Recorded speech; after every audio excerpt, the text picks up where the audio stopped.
What is up, YouTube? As you just heard, there is going to be a second video. I'm actually recording this from two different devices to see which one records in HD better. And I tried to post a video from my tablet. I've done it a few times, but for some reason this one, something was wrong with the video. In this way, just in case it doesn't post from my tablet, I have it on my phone. Pretty soon I will have a computer do, so I'll be doing most of my videos from that, because you can do video editing and stuff like that. What I wanted to talk about, if you guys just excuse me for a minute, because I just shot a 20-minute video of me doing nothing but talking and didn't have a drink. I'm going to get a drink because my throat's kind of dry. I promise you guys I'll be back in just 1 second. And I have a lot of good stuff to say, so please stay tuned on this video.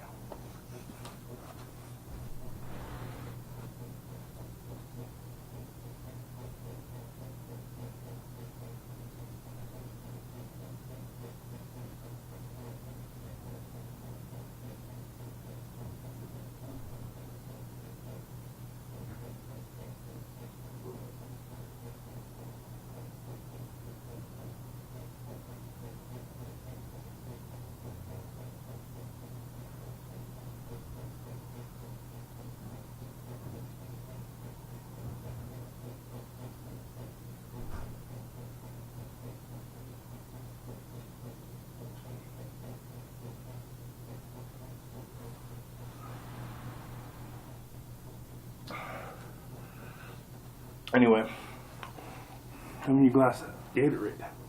What I have to say is this. I think that modern Christianity completely leaves a bad taste in people's mouths. And people are going to be like, well, no, God, yeah. But the scandalous statement that I'm about to make is this. You're not attacking biblical Christianity.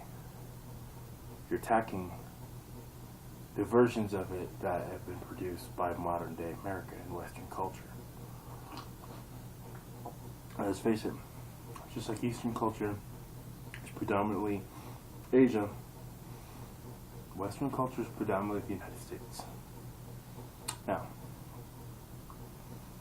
so pretty much you're attacking the United States version of Christianity. But what you don't realize is biblical Christianity, we would do the same.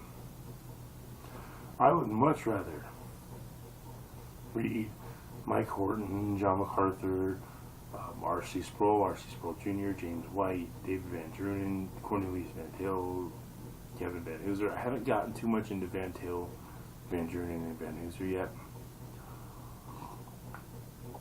Or Dr. Greg Bonson, he's good too. But we would much rather read people like that than read Benny Hinn, Joel Osteen, Joyce Meyer, T.D. Jakes, Dana Muldoon, Robert Tilton, Kenneth Copeland, Serapho Dollar. We would much rather read them. I guess when I was in the kitchen getting a drink, my phone probably went off, which means that the video is actually, yes, it is still recording. So I'm going to leave it like that. So what I'm saying is that, like, we would attack the same Christianity you did, but we're also being lumped into that. So when you would have a Calvinist versus Arminian debate, or I'll even say I don't want to use the term Arminian very loosely, I'll say prosperity gospel. Okay? Calvinist versus a prosperity gospel talk. You know, most people that are not Christians, or most people that I've seen are not Christians, would be like, oh, look at this religious babble between two idiots arguing about a fairy tale or something like that. No, if you're not a Christian, we're bound to get some criticism from you, and quite honestly, me, nor should any other Christian actually give a damn about what you have to say. The only thing we're called to do is preach the gospel. You do with it what you want. I can't save you. I can't make you saved. You want to make fun of me? That's cool. I don't mind. I mean, I've had plenty of people make fun of me before. You won't be the first. You won't be the last to call me names or make fun of me. I'm not going to get butthurt about it. Here we go. You want to comment on the video and say, oh, well, you're an idiot, you're stupid. No, hey, I don't disable comments on my videos for that reason. A lot of my religious videos, most of them are people calling me an idiot. I don't really care. Because quite honestly, at night, I'm going to lay down, put my head in a pillow, and I'm going to go to sleep the same way you do. So regardless of whether you like me or not, I really couldn't give a damn. Anyway, what I'm saying is we would attack the prosperity gospel too. We have. I mean, all the time you can hear it. We think it's just so much of a joke as you do. But what we want you to know is even if you get to know biblical Christianity, you might still attack it. That's okay. What we're asking, though, is that you don't lump us in with something that is a polar opposite. It's a polar opposite of us. It's not what we are. I mean, that's just like what if I was to say,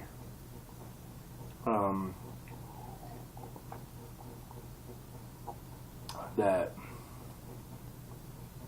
I don't know, that's like, I'm Hispanic. It's like saying all Hispanics are the same. Or David Sarche, you're my roommate, and you're also on YouTube, so I know you're going to get this on your video feed thing. That's like saying, how would you feel if people are saying all Asians are the same? I know you're a Calvinist like me, but I want to address the point and make it to as wide of an audience as I can.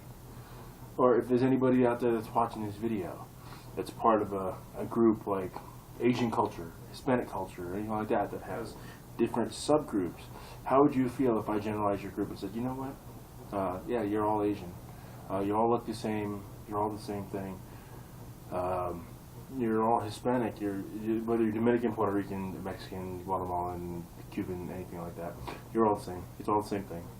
It's offensive, okay? It is an offensive statement, and it's going to spark some kind of emotion.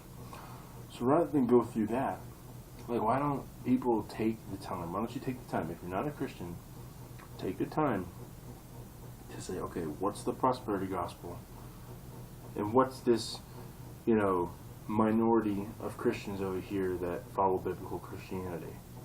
Because we are the minority. Like, here in America, it says something like 1% of all Christians are Calvinists. So that's a statistic that I got from my buddy, and I trust that he got that from a reliable source. So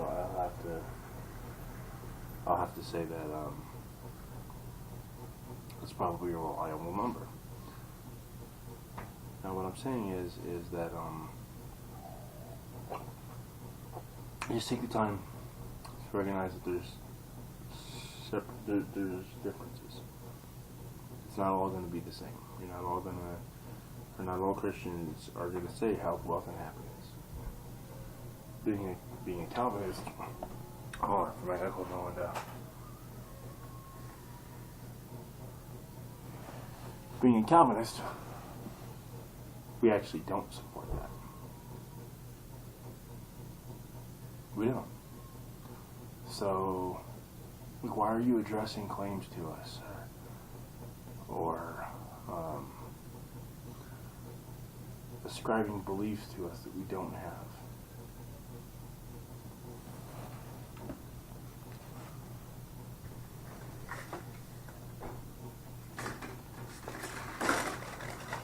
Hold on.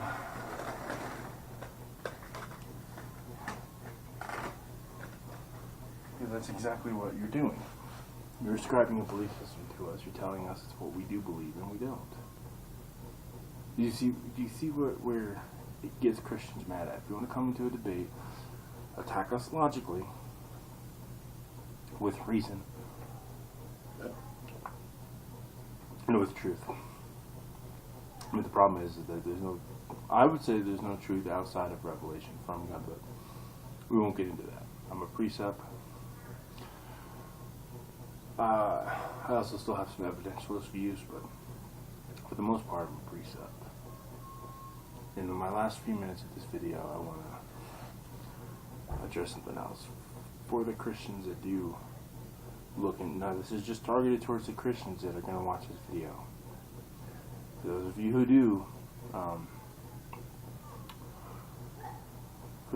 who do, decide to take a look at Calvinism, I got to tell you this. It's going to hurt. It's going to be difficult. It's not an easy road. You're not just going to walk into Calvinism and be happy with it. It's just not how it happens. So please know that, okay? Please know that your feelings are going to get hurt. You're not going to be happy at first. This prosperity gospel stuff is a killer, okay? It is. And coming from that, you're not going to experience the same thing you did listening to Benny Hinn and Joel Osteen and Joyce Meyer. I know, because I used to eat that stuff up. But now, I don't really read Van Til too much. I don't really read Van Hooser or Van Drunen too much. What I do read, I read Mike Horton, I read John MacArthur, I read James White, I read R.C. Sproul, Jr., and I'm starting to read Tim Keller. Worlds apart. Worlds apart. In changing, the best book I can recommend for you guys, and if you guys don't have the money for it, contact me on my YouTube in a message, and on my next paycheck, I will send out a few to you guys. I'll send out as many as I can. Keep in mind, I work at Sonic for 20 hours a week, so I don't have that much money. When I get back into school, I'll have my student loans and stuff, but even though those still have to be used towards living expenses. So I'll get to as many of you as I can. I'll get all of you. It might not be for a while, but I'll get to all of you. Okay? Never request it. It is a book. It's called Putting Amazing Back into Grace by Michael Horton. And I'm sure that if I can't get to you, my roommate or something, for this cause, he might chip in and help me out a little bit too. But that's what you need to read to get away from Arminianism. I gotta warn you, it's gonna be a tough read for you, and you're not gonna like it. It's gonna shake your faith. It's gonna break the faith that you have in the prosperity gospel. It's gonna shatter it, okay? And it's gonna make you start to lose faith a little bit. At least that's what it did to me. But when you sit down and seriously consider the arguments put forth in that book and what it says, and that it was written by a 12-year-old guy, or 13, and I know I sound a little bit like a Mormon there, but this guy actually wrote this book. Well, actually, Joseph Smith wrote the Book of Mormon too, but not in 90 days like they say he did. It took him about 7 years. But anyway, that's not the point of this part of the video, or any of it for that matter. When you go into Reformed theology, and I don't have a full understanding of it. If you look for David Sarchet on my YouTube, he's got a much better understanding of it than I do. But what I will tell you is, it's going to break you. It's going to break your faith. You're not going to have this health, wealth, and happiness joy. It's going to bring you to your knees. But read the book. Just read it. And you'll see what I'm talking about. Okay? I know that modern culture makes fun of us and stuff. Don't worry about that, okay? You know, the Bible says that we're gonna be hated by this world. We have a scandalous belief system, and we're gonna be hated by this world. Everybody knows this. The Bible tells us this. So don't worry about what they say. Just go on this book. Just go read it. You'll go on Amazon and get this book. You can get it for about $5, I think. And it should be around 7 or 8 with shipping and handling. And just get it and read it and honestly study it. And look up some of the other authors that we mentioned, or all of them that I mentioned, and just see what I'm talking about. Okay? Sub, rate, comment below. Let me know what you think. Peace.